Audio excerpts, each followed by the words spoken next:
Well, it's a nice cold day out here in North Carolina. It'll be no golf for me today.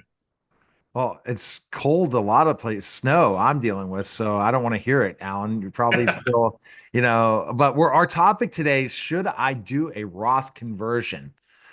Alan, this is an interesting subject. I thought you should always do a Roth conversion to eliminate the taxes.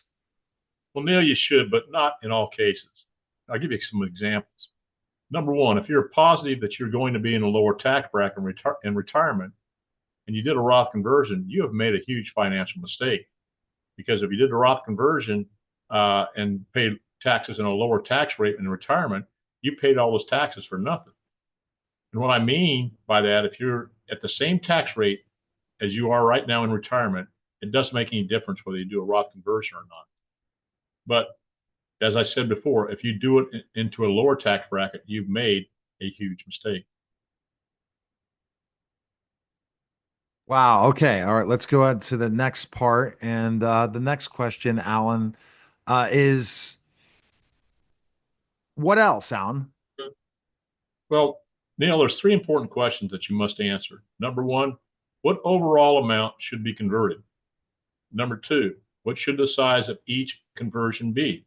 And number three, what is the time frame in which this conversion must be completed?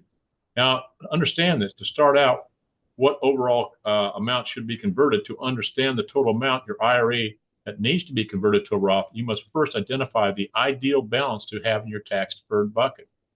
Just because you think taxes are going up doesn't mean that you can convert your entire IRA to a Roth.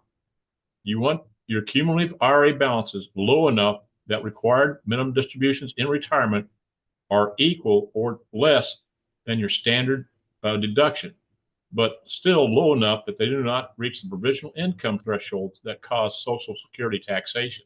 This is extremely important. Oh, What should, yeah. yeah, what should the size of your annual conversion be? This will ultimately be figured on the amount of tax you were capable of paying in a given year and not feeling the pain, because that money's got to come from someplace, Neil. Example, let's say that you're in a 12% tax bracket. Well, I recommend that you pay taxes to the amount that puts you in the 22% tax bracket. You're not going to feel comfortable with that. But the magic tax bracket is from 22 to 24% because what you can do, you can eliminate the taxes almost $182,850 per year. Now, I would definitely do that. And then the time frame when this should be completed, this is not an open-end strategy. You need to consider how much time your tax-deferred assets need to be converted, the amount of tax comfortable that the amount of tax that you're comfortable paying, and the end date. You've got to have an end date on which these taxes are executed. Like I said, it's not an open-ended strategy. Alan, sounds like good advice. What else? Well, Neil, there are so many things out there that people need to understand.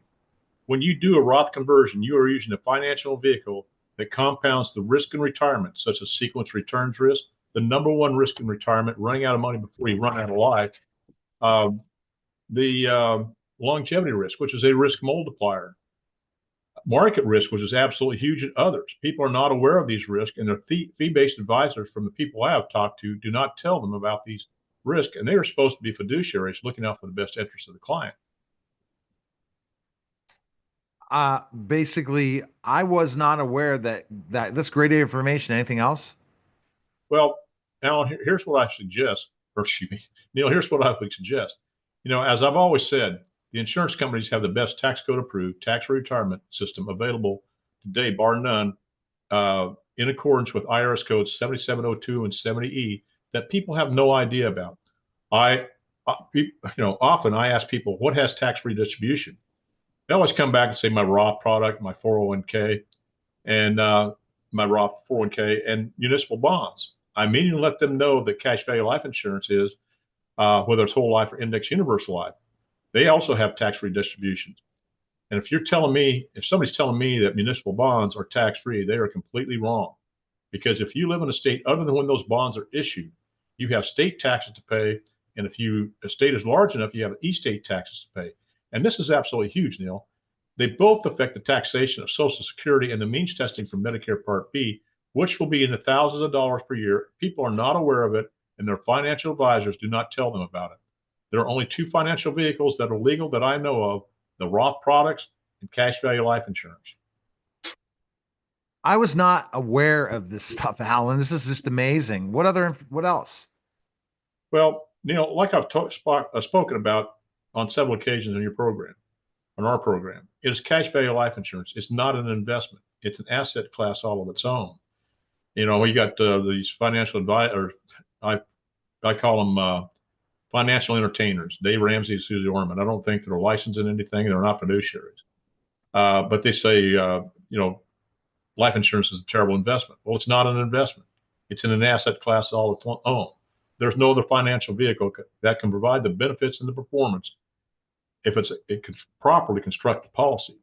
Some of the benefits, the number one, it can be done a tax deduct on certain basis. It grows tax deferred.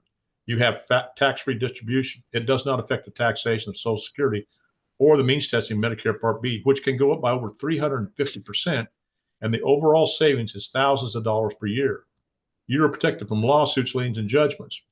You have the ability to become your own bank, borrowing from yourself and paying yourself compound interest and not the financial institutions, and eliminating the effective interest cost on the money that you borrow. I've been doing this for over a decade. You have tax-free money for pennies on the dollar to pay for the extraordinary cost of long-term care, which right now is between $50,000 to $200,000 a year and goes up by 6% every year, and it just continues to get worse. But understand this, Neil, like I've said before, 70% of Americans are going to need long-term care at some point in their life.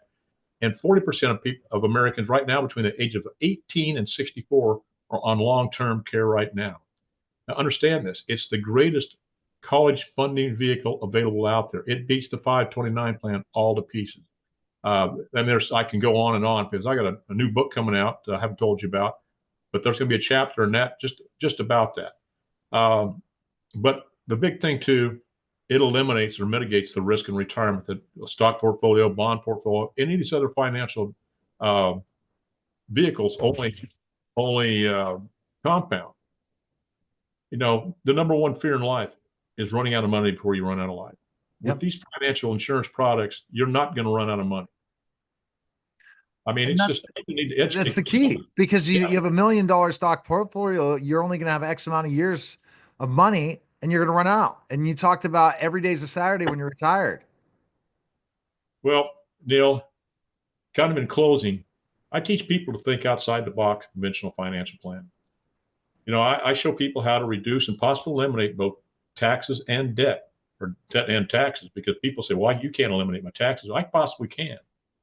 But I also show people how they can set up a tax-free retirement. Again, become their own bank, borrowing from themselves and paying themselves compound interest, and eliminating the effective interest cost that they're paying. Now, also, I'm a tax strategist. Now, I have a team of people on my team that are specialists. And what I mean by that, Neil, let's say that I'm your medical doctor, okay? And I can treat you for the flu and minor injuries and things like that. But if you need your knee operated on, do you want me to do it, or an orthopedic surgeon? Obviously, the orthopedic surgeon, because he's the specialist. And that's what I have in my team. They're specialists. I have top tax-specific attorneys, tax CPAs, and other specialists in their field. And we know of tax strategies. Now, I'm a tax strategist, like I said. I do not give tax advice. That's up for your CPA and attorney. But my team, we know of tax strategies that your advisors may know a little bit about or nothing at all. And these tax strategies change people's lives in the tens of millions of dollars. If you'd like to know more about this, you give me a call at 910-551-1046 or email me at strategicwealth@gmail.com. And my website is www.strategicwealthstrategies.com. It has a wealth of information. But I look forward to hearing from you. I hope you to call me because I can change your financial future. All right, Alan, we appreciate it, man. Thanks again.